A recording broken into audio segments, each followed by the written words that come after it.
नमस्कार दोस्तों, तो हो जाइए तैयार। आ रहे हैं आप लोग के बीच पावर स्टार पवन सिंह जी, गोविंदा सर, खेसारी लाल यादव जी, अमरपाली दुबे जी, सुबीर शर्मा जी और अंजना सिंह और भोजपुरी के बहुत सारे हीरो और हीरोइन आ रहे हैं आप लोग के बीच होली को और ज़्यादा यादगार बनाने के लिए।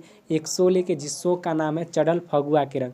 चढ़ल फगुआ के रंग। तो दोस्तों देखिए, 26 मार्च शुक्रवार शाम के 7 बजे सिर्फ भोजपुरी सिनेमा पर। 26 मार्च शुक्रवार शाम के 7 बजे देखिए भोजपुरी सिनेमा पर चढ़ल फगुआ के रंग। दोस्तों आप लोगों को देखने में बहुत ज़्यादा मज़ा आएगा, आप लोग इसे ज़रूर देखिएगा। 26 मार्च शुक्रवार शाम के 7 बजे सिर्फ भोजपुरी सिनेमा पर।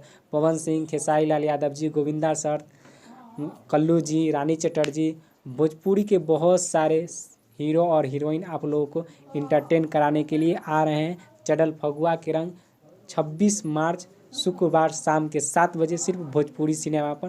दोस्तों भोजपुरी के ऐसे ही खबर जानने के लिए हमारे चैनल को सब्सक्राइब करें।